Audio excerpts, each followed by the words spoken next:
कक्षा 12 आरोह भाग 2 part 5 Charlie Chaplin Vishnu Khare द्वारा रचित। पाठ का सारांश देखें। कक्षा 12 के छात्र सभी ध्यान से देखेंगे। पाठ की भूमिका। चार्ली चैपलिन यानी हम सब नामक पाठ हास्य फिल्मों के महान अभिनेता और निर्देशक चार्ली चैपलिन के कलाकर्म की प्रमुख विशेषताओं पर प्रकाश डालता है। चार्ली चैपलिन की जन्मशती का अवसर था। उसकी प्रसिद्ध फिल्म मेकिंग ए लिविंग को भी 75 वर्ष पूर्ण हो चुके थे। आज संसार से प्रत्येक देश में टेलीविज़न और वीडियो की सुविधाएं उपलब्ध हैं, जिनके कारण सभी लोग चार्ली की फिल्मों का मजा उठा रहे हैं। चार्ली की कुछ फिल्में ऐसी भी मिली हैं जो आज तक रिलीज नहीं हुई हैं। विश्व प्रसिद्ध हास्य कलाकार चार्ली चैपलिन की फिल्मों का आधार मानव भावनाएं हैं, बुद्धि नहीं, जिनके कारण पागल से लेकर बुद्धिजीवी तक उसकी कला का आनंद ग्रहण करता है।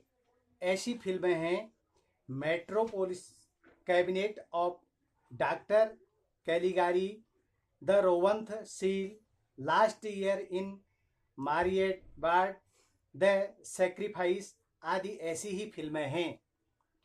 चार्ली चैपलिन की एक विशेषता यह है कि उन्होंने अभिनय कला को सिद्धांतों के बोझिल तल से बाहर निकाला, दर्शकों के बीच के भेदभाव को समाप्त किया। चैपलिन ने इस तथ्य को हास्य के साथ प्रस्तुत किया कि प्रत्येक व्यक्ति के जीवन में अनेक कमियां हैं। चार्ली की मां एक परित्यक्ता और दूसरे दर्जे की अभिनेत्री थी। चार्ली को अपने जीवन में पूंजीवाद और सामंतशाही से अत्यधिक संघर्ष करना पड़ा। इस अवधि में उन्हें जो जीवन मूल्य प्राप्त हुए वे उनके करोड़पति हो जाने के बावजूद अंत तक रहे। वे अपनी नानी की ओर से खानाबदोशों से जुड़े रहे। इससे उनका चरित्र घुमंतु बन गया। चार्ली ने अपनी फिल्मों में अपनी प्रिय छवि बद्दू, खानाबदोश, आवारागर्द की ही प्रस्तुति की है। वह कभी मध्यवर्गीय, बुर्जुआ या उच्च वर्गीय जीवन मूल्य न अपना सका। फिल्म समीक्षक यह अनुभव करते हैं कि चार्ली चैपलिन का मूल्यांकन करना सरल कार्य नहीं है। चार्ली की अभिनय कला सिद्धांत आधारित नहीं है, बल्कि ऐसा प्रतीत होता है मानो उसकी कला सिद्धांतों का निर्माण कर रही है। चार्ली ने ऐसा अभिनय किया कि वह स्वयं को अपना सा लगता है। दर्शक उसके अभिनय में कभी स्वयं को देखता है तो कभी अपने किसी परिचित को। बुद्धि के स्थान पर चार्ली ने भावना को चुना। इसके दो कारण थे। एक बार जब वह बीमार था तब उसकी मां ने उन्हें ईसा मसीह का जीवन बाइबिल से पढ़कर सुनाया था। ईसा के सूली पर चढ़ने के प्रकरण तक आते आते मां और चार्ली दोनों रोने लगते हैं। दूसरी घटना ने भी चार्ली को बहुत प्रभावित किया। चार्ली के घर के निकट एक कसाई खाना था। वहां रोजाना सैकड़ों पशु वध के लिए ले जाए जाते थे। एक बार एक भेड़ किसी प्रकार जान बचाकर भाग निकली। उसे पकड़ने के लिए उसके पीछे भागने वाले कई बार फिसलकर सड़क पर गिरे, जिसे देखकर लोग हंसने लगे। इसके बाद भेड़ हाथ आ गई। चार्ली ने अनुमान लगा लिया कि अब भेड़ के साथ क्या होगा।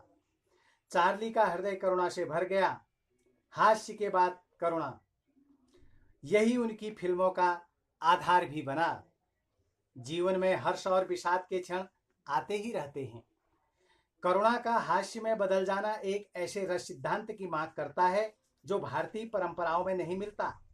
रामायण और महाभारत में जो हास्य है वह दूसरों पर है और वह परसंलाप से प्रेरित है। जो करुणा है वह अक्सर सब व्यक्तियों के लिए और कभी कभार दुष्टों के लिए है। संस्कृत नाटकों में जो विदूषक है वह राज व्यक्तियों से कुछ ऐसी बदतमीजियां अवश्य करता है, किंतु करुण और हास्य का सामंजस्य उसमें भी नहीं है। अपने ऊपर हंसने और दूसरों में भी वही मादा पैदा करने की शक्ति भारतीय विदूषक में कम ही नजर आती है। भारत में चार्ली को व्यापक रूप से स्वीकार किया गया है। चार्ली की फिल्में देखने पर यह ज्ञात नहीं होता कि उसके द्वारा अभिनीत हास्य कब करुण में परिवर्तित हो गया और कब करुण हास्य में परिवर्तित हो जाएगी।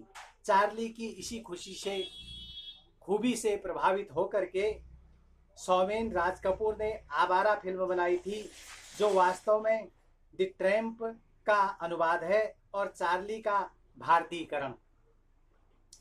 चार्ली की अधिकांश फिल्मों में भाषा का प्रयोग नहीं होता है, इसलिए चार्ली को अधिक मानवीय होना पड़ा। सवाक फिल्मों में तो अनेक हास्य कलाकार हुए हैं, लेकिन वह भी चैपलिन तक नहीं पहुंच पाए। चार्ली का चिर युवा होना या बच्चों के समान दिखाई देना एक विशेषता है। चार्ली किसी भी संस्कृति को विदेशी प्रतीत नहीं होते, चार्ली सबको अपना सा प्रतीत होता है। चार्ली में सब बनने की अद्भुत क्षमता है। एक होली के त्योहार को छोड़ दें तो भारतीय परंपरा में व्यक्ति के स्वयं पर हंसने, स्वयं को जानते बूझते हास्यास्पद बना डालने की परंपरा कम ही दिखाई देती है। गांवों और लोक संस्कृति में तब भी वह शायद हो, नगरीय सभ्यता में तो वह थी नहीं।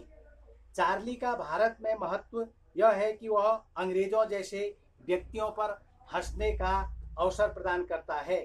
चार्ली स्वयं पर सबसे ज्यादा तब हंसता है जब वह स्वयं को गर्वोन्मत्त, आत्मविश्वास से भरा पूरा, सफलता, सभ्यता, संस्कृति तथा समृद्धि की प्रतिमूर्ति, दूसरों से अधिक शक्तिशाली तथा श्रेष्ठ, अपने वज्रादपि कठोराणि मृदूनि कुसुमादपि क्षण में दिखलाता है। तब यह समझिए कि कुछ ऐसा हुआ ही चाहता है कि यह सारी गरिमा सुई चुभे गुब्बारे जैसे फुस्स हो उठेगी। अपने जीवन के अधिकांश हिस्सों में हम चार्ली के टिली ही होते हैं, जिसके रोमांस हमेशा पंक्चर होते रहते हैं। हमारे महानतम क्षणों में कोई भी हमें चिढ़ाकर या लात मारकर भाग सकता है। अपने चरमतम शूरवीर क्षणों में हम क्लैब्य और पलायन के शिकार हो सकते हैं, कभी कभार लाचार होते हुए जीत भी सकते हैं। वास्तव में हम सब चार्ली हैं, क्योंकि हम सुपरमैन नहीं हो सकते। सत्ता, शक्ति, बुद्धिमत्ता, प्रेम और धन प्राप्ति के चरमोत्कर्ष में जब हम दर्पण देखते हैं तो चेहरा चार्ली चार्ली हो उठता है। धन्यवाद।